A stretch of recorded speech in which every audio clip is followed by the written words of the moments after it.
Hey guys, welcome to the Diamond District. So today I wanted to talk about accountability. Accountability is a very interesting thing, especially within the experience of being a man. There comes a point in time, and I hope every male comes to this conclusion, where you have to realize, or you come to the realization, that you are accountable for every single thing that is happening in your life, even the things you have no control over. Because one way or another, you have had influence on that. And it sucks. Sometimes it feels like it's not fair, but it's a very needed level of understanding within yourself that one, life is not fair. Situations, circumstances, and predicaments are not always going to be in your favor, but you are still accountable of those things because you still get to choose how you respond and handle those situations. You have the ability to enter a really, really bad situation and determine how you're going to handle it and proceed from there. That's why, you have people who go through these terrible, terrible circumstances.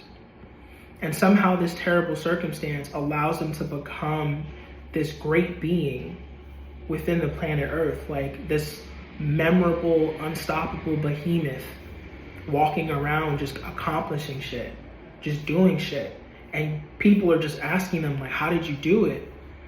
And their answer or answers are all the same, no matter what the field is, no matter what it is.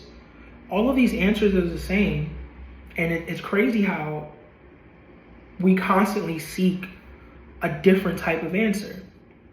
We're constantly seeking different types of perspectives to get to where we need to get to. But the answers are always the same.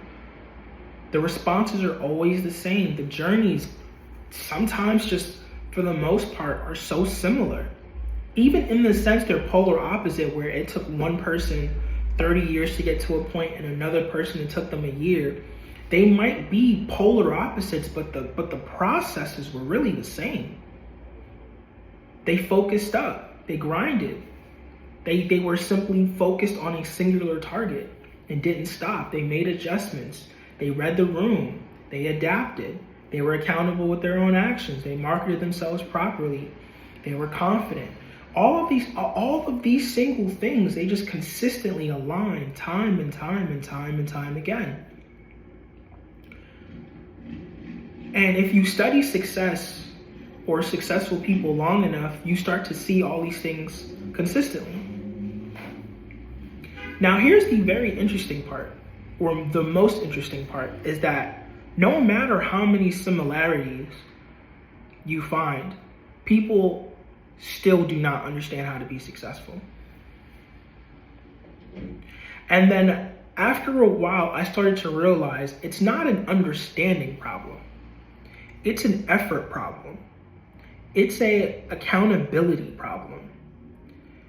It's a word problem. In order for you to be successful in any field, it's going to require daily, consistent effort, period. Regardless of what that field is, it's going to require daily, consistent effort. And that daily, consistent effort, it may differ depending on the circumstances, but it's always going to be required. But something about the process of trying to become better than who you are or better than what you've been is so fucking difficult for people to do, including myself, that it's almost like the smarter you are, the harder it is for you.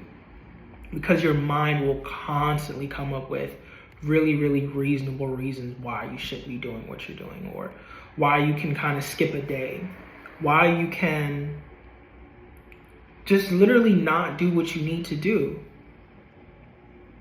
And the craziest thing about what I find when it comes to studying successful people is that they did everything they needed to do. They did everything they needed to do. And people who are not successful Can they say the same? I don't think so. So if they can't say the same, then what's the mystery of being successful? What's the mystery? There's no mystery. It's simple, but it's hard. It's hard because you are overcoming your baser self. You're overcoming your natural desire to just want to chill, maybe. To just want to like get lost in some vice. And I say that with a level of knowing because I've made that decision over and over and over again. And honestly, there's people out there who are able to engage in whatever vice they have and still be successful. So clearly it's not always just like, oh, it's because you're distracting yourself with these vices. Like, no, it's not always that either. Honestly, you can create all these different systems, these different habits, these different things, because success in different fields requires different circumstances and situations and requirements. But ultimately it comes down to successful people have done everything they needed to do to be successful. People who are not successful didn't. And people who are able to sustain success did everything they needed to do. And the people who have not sustained success didn't. There was a company that actually closed recently. It was Motorola. Was it Motorola? I want to say Motorola. It was a phone company. The CEO, when he was doing his speech, said, "We didn't do anything wrong," and broke down and started crying.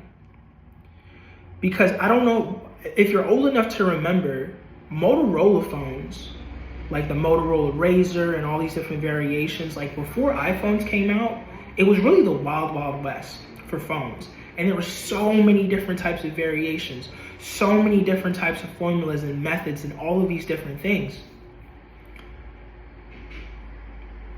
But the craziest thing was like iPhone kind of popped out, Samsung popped out, and they just took off, just monopolized the entire field. He said, "We didn't do anything wrong."